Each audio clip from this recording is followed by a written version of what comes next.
Hello friends, welcome back to Pragati Mantra classes. My name is Shivangi Agarwal and I'm your mentor for upcoming TET examination. So students, जैसा कि हमारी maths की lecture series चल रही थी और आज उसी सीरीज में हम एक नया चैप्टर स्टार्ट करने वाले हैं जिसका नाम है एल्जेब्रिक एक्सप्रेशंस यानी कि बीजीय व्यंजक।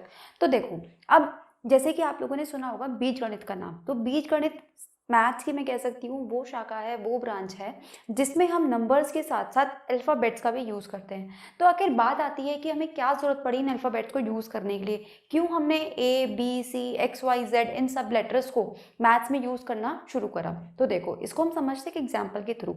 जैसे कि मैं आपसे कहती हूँ कि मेरा जो भाई है वो मुझसे 10 साल छोटा है, तो अब आपको मेरे भाई की एज बतानी है। ठीक, तो अब मैंने आपको एक हिंट भी दे दिया। मान लीजिए मैंने कहा कि आप मेरी एज को ना 20 से 30 के बीच में मान लो, ठीक है, और अब मेरे भाई की एज बताओ। तो आपके माइंड में सबसे पहला क्वेश्चन क्या आएगा कि या तो मैम आप हमें एग्जैक्ट एज बता दो, तभी तो हम आपके भाई की एज बता सकते हैं, नहीं तो हम नहीं बता पाएंगे। तो मैंने आपको जब अपनी एग्जैक्ट एज नहीं बताई तो क्या हुआ कि कुछ बच्चों ने तो मान लिया कि मैं 22 साल की हूँ, तो उन्होंने कहा कि मैम आपका जो भाई होगा वो 11 साल का होगा। कुछ बच्चों ने कहा कि मैम हो सकता है आपकी एज 25 साल हो, तो जो आपके भाई है वो कितने का 15 साल का हो जाएगा। इसी तरीके से किसी ने कहा कि मैम हो सकता है आप 27 साल की हो, मतलब किसी ने मान लिया हो कि मेरी 27 है, तो आपका भाई कितने का हो जाएगा, वो हो जाएगा 17 साल का। तो अब आप देख पाओगे कि जो सब बच्चों के आंसर्स हैं वो तो अलग अलग आए।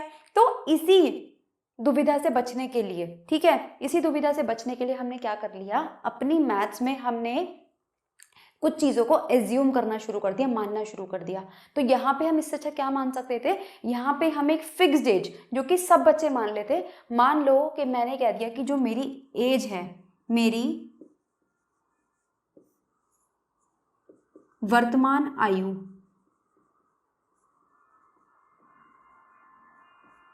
कितनी है, x वर्ष, तब मेरे भाई की आयु, अगर मैंने कह दिया कि मेरा भाई जो है मुझसे 10 साल छोटा है, तो मेरा भाई 10 साल छोटा यानी कि x माइनस 10 वर्ष, है ना। तो इसी चीज़ से बचने के लिए हमने क्या करा था, इन अल्फ़ाबेट्स को हम ले आए थे। तो अब बात आती है कि अल्फ़ाबेट्स को जब हम लेकर आए तो हमने इन्हें किस नाम से बुलाना शुरू करा। तो चलिए अब एक एक करके सारी चीज़ें समझते हैं कि अल्फ़ाबेट्स को हम क्या बोलते हैं, जब हम अल्फ़ाबेट्स को और नंबर्स को साथ में रखते हैं तो वो क्या बन जाते हैं। इन सब चीज़ों के बारे में एक एक करके डिस्कशन करते हैं। तो अब जैसे कि मान लीजिए मैंने यहाँ पे लिख दिया 5/2x², इस तरीके से मैंने यहाँ पे एक लिख दिया, ठीक है। अब ये वाला जो मेरा पार्ट है ये तो हमेशा फिक्स रहने वाला है, फिक्स रहने वाला है, ठीक है, यानी कि मैं कह सकती हूँ ये कांस्टेंट रहने वाला है, यानी कि ये एक ऐसी राशि है जो कि अचर है।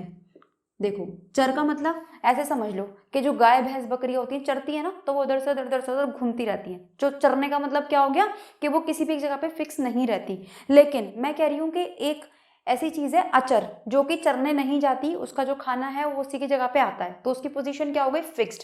ऐसे ही जो नंबर होते हैं वो क्या होते हैं, अचर होते हैं, इसलिए वो हमेशा कैसे होते हैं, फिक्स्ड होते हैं। अब ये जो x है ये क्या है, वेरिएबल, क्योंकि आपने देखा होगा कि कई सारे क्वेश्चनों में जब हम अलग अलग तरीके से x मानते हैं तो कभी तो हमारे x की वैल्यू 5 आएगी, कभी हमारे x की वैल्यू 2 आएगी, कभी 3 आएगी, कभी 10 आएगी, ठीक। तो इसीलिए हमने इसको क्या मान लिया, वेरिएबल, जिसको हम इंग्लिश में बोलते हैं चर राशि। चर राशि हिंदी में बोला जाता है इसको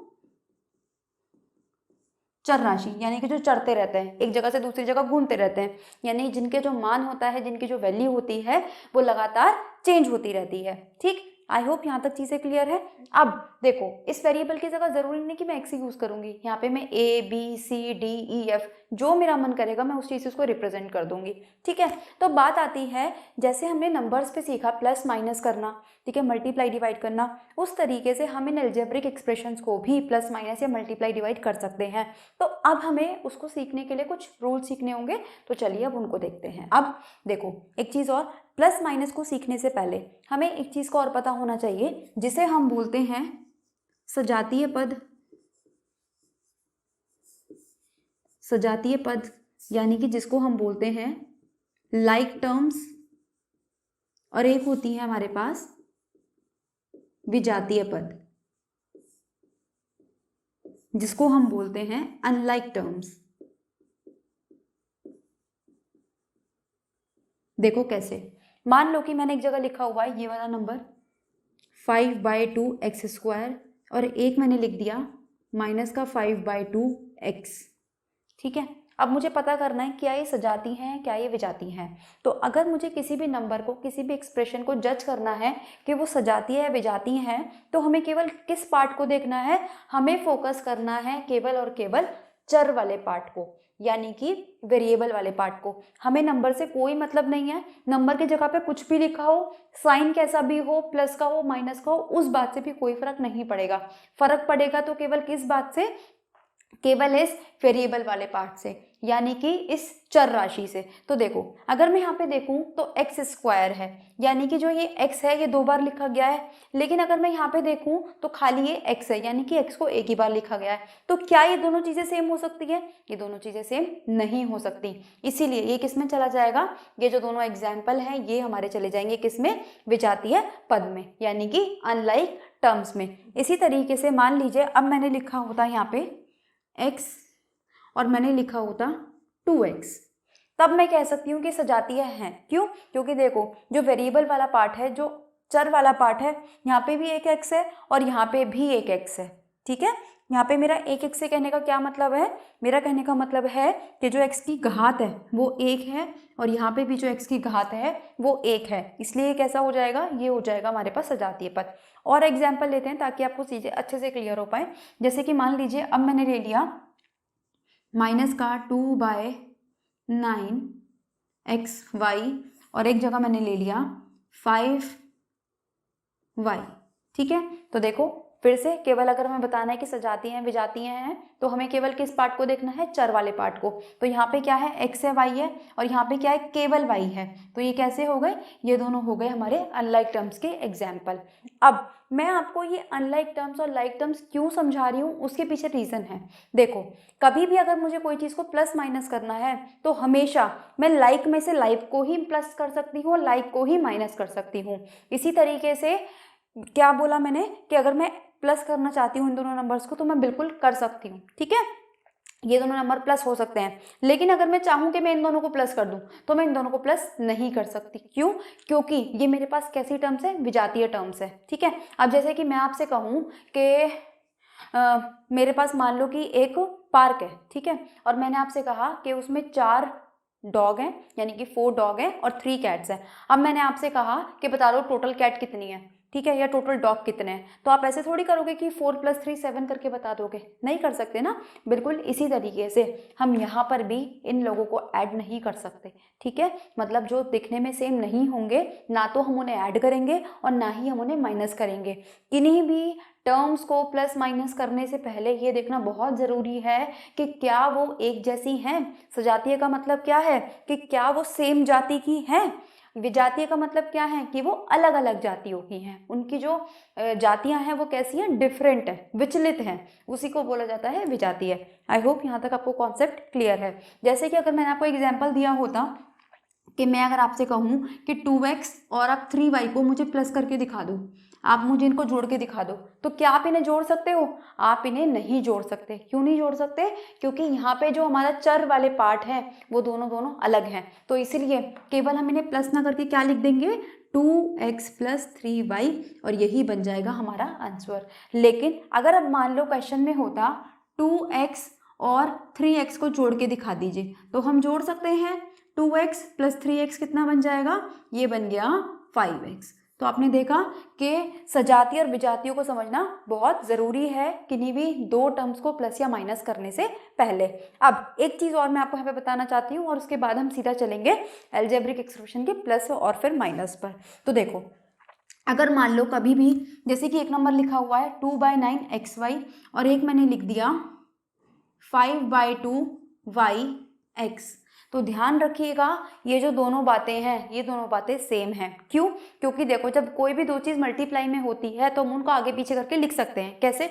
अगर मैं आपसे कहूँ कि 5 × 4 करके दिखाओ तो भी आप कहोगे मैम 20 आएगा, और मैं आपसे कहूँ कि 4 × 5 करो तो भी आप कहोगे कि मैम 20 आएगा। तो मल्टीप्लिकेशन में जो ऑर्डर होता है वो हमारा ज़रूरी नहीं होता। ठीक है। इसी तरीके से ये जो दोनों वेरिएबल हैं मल्टीप्लाई में हैं, तो चाहे मैं इसको एक्स वाई लिखूँ चाहे मैं इसको वाई एक्स लिखूँ, कोई फ़र्क नहीं पड़ेगा। तो अब हम देखते हैं कि आखिर दो अलजेब्रिक टर्म्स को हम किस तरीके से ऐड कर सकते हैं। जैसे कि पहला क्वेश्चन मैं आपके लिए लिख रही हूँ कि हमें यहाँ पे दो बीजीय व्यंजक दिए हुए हैं x माइनस वाई और एक आपको दिया हुआ है x प्लस वाई, और आपसे बोला गया है कि इन दोनों को जोड़ के दिखाइए। तो देखो, जोड़ने के लिए अब हमें क्या करना पड़ेगा, हम इसको लिख लेंगे x माइनस वाई पहली टर्म हो गई प्लस x प्लस वाई, ठीक है, और दोनों के आगे लगा देंगे इस तरीके से हम ब्रैकेट। ठीक है, अब सॉल्व करना शुरू करते हैं। जब हम ब्रैकेट ओपन करेंगे तो क्या बनेगा, x minus Y plus X plus Y. तो देखो y से y कैंसिल, क्योंकि माइनस का y प्लस का y दोनों कैंसिल, और x प्लस एक्स कितना हो जाएगा 2x। तो यही आ गया आपका आंसर। तो बस इतना सिंपल है। बस यहाँ पे आपको क्या चीज़ें ध्यान रखनी थी कि आपको सजातीय पद में सजातीय पद को ही जोड़ना या माइनस करना था। चलिए नेक्स्ट क्वेश्चन पर चलते हैं। अब जैसे कि नेक्स्ट क्वेश्चन आपको दिया हुआ है, यहाँ पे आपसे पूछा गया है कि 6 और p का योगफल बताइए। तो अगर आप ध्यान से देख पा रहे हो तो ये कैसी है, हमारे पास अचर राशि है और ये कैसी है, एक चर राशि है। तो कभी भी हम एक अचर राशि में एक चर राशि को सीधे सीधे नहीं जोड़ सकते। तो उसके लिए हम क्या करेंगे, अगर हमसे केवल जोड़ने के लिए बोला गया है तो हम इसको आंसर लिख के आ जाएंगे 6 प्लस p, क्योंकि हमें नहीं पता कि p क्या है वहाँ पर। चलिए इसी तरीके से चलते हैं हम अपने नेक्स्ट क्वेश्चन पर। तो आइए कुछ और एग्जाम्पल्स देखते हैं। तो जैसे कि नेक्स्ट एग्जाम्पल पे हमें दिया हुआ है कि हमें 6a क्यूब कॉमा माइनस का 4a cube then 10a cube minus का 8a क्यूब। अब हमें क्वेश्चन दिया हुआ है कि आपको ये जितने भी टर्म्स दिए हुए हैं आपको इन्हें जोड़ के दिखाना है। तो सबसे पहले तो हमें ये चेक करना होगा जोड़ने से पहले कि क्या ये लाइक टर्म्स हैं, क्या ये सजातीय पद हैं। तो बिल्कुल, क्योंकि इन सबके लास्ट में a cube a cube a cube यानी कि a की घात 3 आ रहा है, तो यानी कि कैसे हैं, सजातीय पद हैं। तो इनको हम प्लस या माइनस कर सकते हैं। अब हमसे क्या बोला गया है कि इन सबको प्लस करिए। तो देखो प्लस करने के लिए हम क्या करेंगे, 6a क्यूब प्लस, क्योंकि हमें प्लस करना है इसीलिए 4 प्लस 10a क्यूब, इसी तरीके से minus 8a cube. Bracket open करेंगे तो 6a क्यूब माइनस का 4a क्यूब प्लस का 10a क्यूब माइनस का 8a क्यूब। माइनस माइनस वालों को साथ में और प्लस वालों को साथ में लिख लीजिए। 6a cube plus 10a cube minus 4a cube minus 8a cube. तो ये हो जाएगा हमारे पास 16 और ये हो जाएगा माइनस का 12। 16 में से 12 जाएगा तो 4, और इस तरीके से ये आ गया आपका आंसर। आई होप कोई दिक्कत नहीं होगी। नेक्स्ट एग्जाम्पल पर मूव करते हैं। अब जैसे कि नेक्स्ट एग्जाम्पल आपको दिया हुआ है कि आपको यहाँ पे क्या करना है, 2xy 5xy और माइनस का xy, आपको इन तीनों टर्म्स को जोड़ना है। तो हमें दिखाई दे रहा है कि सारे टर्म्स लाइक हैं तो हम इनको जोड़ सकते हैं। तो देखो डायरेक्ट करके दिखाती हूँ मैं आपको। 5 और 2 7 में से एक जाएगा तो 6xy। आई होप यहाँ तक अब आपको कोई दिक्कत नहीं है। बिल्कुल सेम इसी तरीके से अब हम चलते हैं सब्ट्रैक्शन की तरफ। तो देखिए सबसे पहले घटाने का जो क्वेश्चन हमें दिया हुआ है, आपको लिखा गया है कि x में से हमें 9 को घटाना है, जैसे कि आपके स्क्रीन पर भी है। तो हमें क्या करना है, x में से 9 को घटाइए। तो देखो अगर मैं x में से 9 को घटाना चाहूँ तो क्या मैं घटा सकती हूँ, क्योंकि मुझे x की तो वैल्यू ही नहीं पता। तो सिंपली हम यहाँ पे क्या लिख देंगे, x माइनस 9। ठीक, नेक्स्ट क्वेश्चन पर चलते हैं। तो नेक्स्ट क्वेश्चन में आपको दिया हुआ है कि 5x y minus Y plus 9 में से xy प्लस 8 को घटाइए। ठीक है, अब देखो इस क्वेश्चन को हमें थोड़ा ध्यान से करना पड़ेगा। हमें यहाँ पे देखना पड़ेगा कि किस टर्म में से हमें किस टर्म को माइनस करना है, यानी कि किस पद में से हम किस पद को माइनस करेंगे। तो देखो ऐसा करने के लिए हम एक मेथड और अपना सकते हैं। हम इसके नीचे लिख लेते हैं। अब ये xy है ना, तो आप xy को यहाँ पे लिख लीजिए। अब ये 8 है ना, तो 8 को आप यहाँ पे लिखेंगे, क्योंकि हम जानते हैं कि 9 और 8 एक जैसे हैं, इनके साथ कोई भी हमारे पास चर राशि नहीं है, इसलिए हमने इन दोनों को साथ में लिख दिया है। अब माइनस करने के लिए ये भी माइनस का हो जाएगा और ये भी माइनस का हो जाएगा। तो देखिए 5 में से 1 जाएगा तो 4xy, क्योंकि हम जानते हैं कि अगर xy के साथ कुछ नहीं लिखा हुआ है तो वो क्या है 1। मतलब अगर मैं कहती हूँ x तो मैं इसको क्या बोल सकती हूँ 1x भी बोल सकती हूँ। ठीक है, तो मैंने यहाँ पे क्या लिख लिया 4xy माइनस का y एज इट इज, 9 में से 8 गया तो प्लस का 1, और यही आ गया आपका आंसर। अब देखिए next important question. Next important question में आप लोग को दिया हुआ है, जैसे कि आपकी स्क्रीन पर भी है, कि व्यंजक 2x माइनस वाई में क्या जोड़ें कि व्यंजक का मान 500 हो जाए। मतलब ये कहना चाहता है कि हमारे पास कोई एक व्यंजक है, मैं यहाँ करके दिखा रही हूँ उसको, 2x माइनस वाई। अब मैं इसमें ऐसा क्या जोड़ दूँ कि मेरे को यहाँ पे जो आंसर है ये 500 मिल जाए। ठीक, तो देखो अगर मुझे इस पद की वैल्यू निकालनी है तो मुझे क्या करना पड़ेगा, इस पूरे को उठा के इधर लेके जाना पड़ेगा, यानी कि 500 में से मुझे इसको माइनस करना पड़ेगा। तो कर देते हैं 500 माइनस 2x माइनस वाई, तो क्या हो गया 500 माइनस 2x, अब ये minus minus plus plus Y, ये बन गया आपका आंसर। बस आपको यहाँ पे मेन चीज़ क्या ध्यान रखनी थी, इस तरीके से। चलिए स्टूडेंट्स नेक्स्ट क्वेश्चन देखते हैं। अब जैसे कि सब्ट्रैक्शन का ही नेक्स्ट क्वेश्चन मैं आपको बताना चाहूँ तो लिखा हुआ है 2a plus 5b minus 4c में से a minus 2b minus 3c को घटाइए। ठीक है, ये क्वेश्चन है। अब देखो आप कैसे कर सकते हो इसको। अब आप चाहो तो इसको हॉरिजॉन्टल मेथड से एक लाइन में लगा के भी कर सकते हो, चाहो तो आप इसको जैसे हम छोटेपन में प्लस माइनस से क्वेश्चन किया करते थे वैसे भी कर सकते हो। तो minus 2a plus 5b minus 4, क्या माइनस करना है इसमें से हमें, a माइनस 2b माइनस का 3c। तो अब देखिए ब्रैकेट खोलेंगे तो ये एज इट इज रहेगा। अब यहाँ पे देखो, यहाँ पे देखने वाली बात है, क्योंकि बाहर माइनस का साइन है तो ये क्या हो जाएगा माइनस का a, ये हो जाएगा प्लस का 2b और ये हो जाएगा प्लस का 3c। माइनस का 2a माइनस का a कितना हो गया, देखिए ध्यान से, माइनस का 3a। इसी तरीके से 5b और 2b ये कितना हो गया 7b। ठीक, अब देखो यहाँ पे सॉरी यहाँ पे 4c था, तो माइनस का 4c प्लस का 3c ये कितना हो गया माइनस का c, और ये आ गया हमारा आंसर। बस आपको यहाँ पे ये ध्यान रखना था कि इस पूरे ब्रैकेट के बाहर माइनस का साइन था तो ये सारे साइन चेंज हो जाएंगे अंदर के। दूसरी चीज़ हमें ध्यान रखनी थी सजातीय पदों की, कि ए में से ए वाला पद माइनस होगा, बी में से बी वाला और सी में से सी वाला। तो बिल्कुल इसी तरीके से ध्यान से आपको अपने क्वेश्चंस करने हैं। अब देखो इस चैप्टर के साथ साथ मैं आपको कुछ प्रीवियस ईयर क्वेश्चन भी यहाँ पे कराना चाहती हूँ, ताकि आपको ध्यान रहे कि इस टाइप के क्वेश्चन भी आपके एग्जाम से पूछे जा सकते हैं। तो जैसे कि एक क्वेश्चन आपके एग्जाम में आया हुआ था 2019 का, ये क्वेश्चन है कि 3x minus 5 is equal to X plus 3। वैसे तो ये एक प्रकार का समीकरण है, लेकिन इसमें कहीं ना कहीं क्या रूल फॉलो हो रहे हैं, यही रूल फॉलो हो रहा है, इसीलिए हम इस क्वेश्चन को यहाँ पे देख लेते हैं। अब देखो हमें यहाँ पे क्या करना था, x का मान निकालना था सिंपली। तो हम इस x को इधर ले आएंगे, सजातीय और विजातीय को इस साइड ले जाएंगे, तो ये क्या बन जाएगा 3x minus X is equal to 3 plus 5। क्योंकि ये x यहाँ पे प्लस का था तो उधर जाके माइनस का हो गया, 5 यहाँ पे माइनस का था तो उधर जाके प्लस का हो गया। तो देखो यहाँ पे क्या बन गया 2x इज इक्वल टू 8, यानी कि x इज इक्वल टू 8/2। यहाँ मल्टीप्लाई में था तो डिवाइड में आ गया और आंसर आ गया x की वैल्यू 4। इसी तरीके से नेक्स्ट क्वेश्चन देखते हैं। तो नेक्स्ट क्वेश्चन में आपको दिया हुआ था कि x प्लस 5 के होल स्क्वायर का मान ज्ञात करना था आपको। ठीक है, इस तरीके से वर्क। अब देखो यहाँ पे आपको करना क्या था, सिंपली जिन स्टूडेंट्स को a प्लस बी के होल स्क्वायर का फॉर्मूला याद था उन्होंने तो आसानी से कर दिया। तो देखिए अब जिन स्टूडेंट को फॉर्मूला याद नहीं भी था वो भी इस क्वेश्चन को कर सकते थे। कैसे, देखो फॉर्मूले से तो कर ही दिया होगा, बिना फॉर्मूले के कैसे कर सकते थे।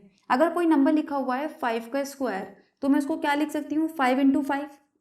ठीक है, इसी तरीके से मैं इसको क्या लिख सकती हूँ x plus 5 multiply x plus 5। अब देखो क्या करना था, यहाँ पे इस x से हमें दोनों की गुणा करनी थी, तो x से x की गुणा करोगे तो x स्क्वायर, x में 5 की गुणा करोगे तो 5x। इसी तरीके से जब आप यहाँ पे गुणा करोगे तो कितना हो जाएगा 5x, और 5 की 5 में गुणा होगी तो 25। तो देखिए क्या बन जाएगा x square plus 10x plus 25। अब चाहे आप इसको फॉर्मूले से करो, चाहे आप इसको मल्टीप्लाई करके करो, दोनों तरीके से आपका आंसर सेम ही आने वाला है। चलिए नेक्स्ट क्वेश्चन पर चलते हैं। नेक्स्ट क्वेश्चन आपको दिया हुआ है x y minus Z plus Y Z minus X plus Z X minus Y, इसको आपको सॉल्व करना था। तो देखो, अगर आपको मल्टीप्लाई करना आता है और प्लस माइनस करना आता है, इजीली हम ये क्वेश्चन सॉल्व कर सकते हैं। कैसे? इस x की गुणा पहले पूरे में होगी, फिर इस y की गुणा पूरे में होगी, फिर इस z की गुणा भी इसी तरीके से पूरे में होगी। तो क्या बनेगा? एक्स वाई, फिर बनेगा माइनस का एक्स जेड, फिर देखिए क्या बनेगा? वाई जेड और माइनस का वाई एक्स, फिर देखिए जेड एक्स और माइनस का जेड वाई। अब मैंने आपको एक चीज़ बताई थी कि चाहे जेड वाई लिखा हो चाहे वाई जेड लिखा हो, बात एक ही होती है। तो आप ध्यान से देखो, ये भी वाई जेड, ये भी वाई जेड, ठीक। ये प्लस का ये माइनस का कैंसिल कैंसिल, फिर जेड एक्स एक्स जेड, बात एक ही है। ये माइनस का ये प्लस का cancel cancel, Y X X Y, बात एक ही है, प्लस का माइनस का कैंसिल। तो आंसर आ गया यहाँ पे 0, है ना। बस स्टूडेंट्स इसको देख के डर गए, कितना लंबा क्वेश्चन दे दिया, कैसे सॉल्व करें। देखा आपने, एक ही लाइन में आंसर सॉल्व हो गया और आंसर आपका 0 आ गया। चलिए नेक्स्ट क्वेश्चन पर चलते हैं। तो नेक्स्ट क्वेश्चन में दिया हुआ है कि x माइनस वाई में क्या जोड़ें कि हमारे पास जो आंसर है वो 2x प्लस वाई बन जाए। इस टाइप का क्वेश्चन अभी भी हमने करा था कि x माइनस वाई में मैं ऐसा क्या जोड़ दूं कि मेरा जो आंसर है वो 2x प्लस वाई बन जाए। तो बस क्या करना है, इस पूरे को उठा के आप उधर ले जाइए। तो देखो, जब आप इसको उधर ले जाओगे तो क्या बनेगा? ये माइनस एक्स माइनस वाई, ठीक है। तो 2x plus Y minus X plus Y, ठीक। क्योंकि माइनस का साइन अंदर जाएगा तो साइन चेंज हो जाएंगे। 2x में से x गया x, y plus Y 2y, ये आ गया आपका आंसर। इसी तरीके से चलते हैं हम अपने लास्ट क्वेश्चन की तरफ। तो यहाँ पे आपका आंसर आ गया x प्लस 2y। चलिए नेक्स्ट क्वेश्चन की तरफ चलते हैं। तो नेक्स्ट क्वेश्चन में हमें दिया हुआ है 5a square plus 4a minus 2, और हमसे बोला गया है कि जब हम a की जगह पे -2 रख देते हैं तो इसका जो मान है वो क्या आ जाएगा। तो आपको केवल यहाँ पे क्या करना था, जो ये a का मान है आपको इस एक्सप्रेशन में, इस टर्म में रखना था। तो देखो, रख के सॉल्व करते हैं और देखते हैं कि क्या आंसर आता है। तो a की जगह पे जब मैंने -2 रखा तो ये आएगा 5 -2 का होल स्क्वायर प्लस 4 -2 -2। तो ये कितना हो जाएगा? ये हो जाएगा -2 का स्क्वायर करोगे तो 4, ये हो जाएगा माइनस का 8 और ये हो गया 2। तो देखिए यहाँ पे क्या आ गया, 5 × 4 20, और ये दोनों माइनस के हैं तो प्लस हो जाएंगे, माइनस का 10 इज इक्वल टू, आंसर आ गया यहाँ पे आपका 10। इसी तरीके से अब हम चलते हैं इस चैप्टर की लास्ट क्वेश्चन पर, जो कि आपका प्रीवियस ईयर है, और ये आपका पहला ऐसा क्वेश्चन है जो कि स्टेटमेंट टाइप आपसे पूछा गया था। तो देखिए अब यहाँ पे क्या क्वेश्चन है कि जो सलमा है वो अपनी बहन रेशमा से 10 वर्ष बड़ी है, ठीक। 4 वर्ष पहले सलमा की आयु रेशमा की आयु 2 गुनी थी। तो अब हमें क्या करना है, सलमा और रेशमा की आयु ज्ञात करनी है। ये बिल्कुल इसी तरीके का क्वेश्चन आप मान के चलिए जैसे कि मैंने आपको इस चैप्टर के बिल्कुल स्टार्टिंग में एक एग्जाम्पल लिया था अपना और अपने भाई का, ठीक है। तो उसी तरीके से ये 2 बहनों का एग्जाम्पल है कि जो सलमा है वो अपनी बहन रेशमा से 10 वर्ष बड़ी है। यानी कि अगर मैं कह देती हूँ, माना, इस तरीके से लिख लेते हैं, माना रेशमा की वर्तमान आयु कितनी मान ली मैंने, x वर्ष, तब सलमा की वर्तमान आयु, क्योंकि सलमा उससे 10 साल बड़ी है, तो कितनी हो जाएगी वो, x प्लस 10 वर्ष। अब देखो नेक्स्ट लाइन में क्वेश्चन में हमें बोला हुआ है 4 साल पहले। अब एक बात बताओ, 4 साल पहले क्या होगा, अगर रेशमा 4 साल पहले छोटी रही होगी, अगर मैं उसकी में से 4 माइनस करूंगी तो मुझे सलमा की में से भी माइनस करने पड़ेंगे। मतलब अगर मैं कहती हूँ कि मैं आज 20 साल की हूँ, ठीक है, और मेरा भाई 10 साल का था, ठीक, तो अगर मैं 4 साल पहले की बात करूं तो मैं कितने की हो जाऊंगी, 16 की, और मेरा भाई कितने का हो जाएगा, वो हो जाएगा 6 साल का। तो इसी तरीके से हमें दोनों में से ही 4-4 वर्ष माइनस करने पड़ेंगे। तो हम लिखेंगे 4 वर्ष पहले रेशमा की आयु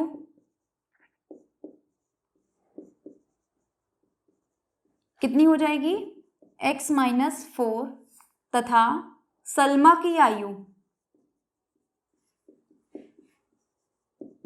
x प्लस 10 माइनस 4 यानी कि हो जाएगी x प्लस 6। अब देखो क्वेश्चन में हमें क्या बोला गया है।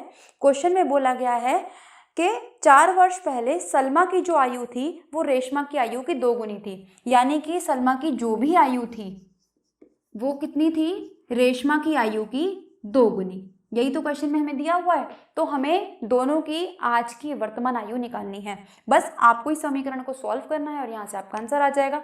तो चलिए पहले इस समीकरण को सॉल्व करते हैं और दोनों की आयु निकालते हैं। तो अब देखो सॉल्व करने का तरीका, x plus 6 is equal to 2 की मल्टीप्लाई दोनों में करेंगे तो ये आ गया 8।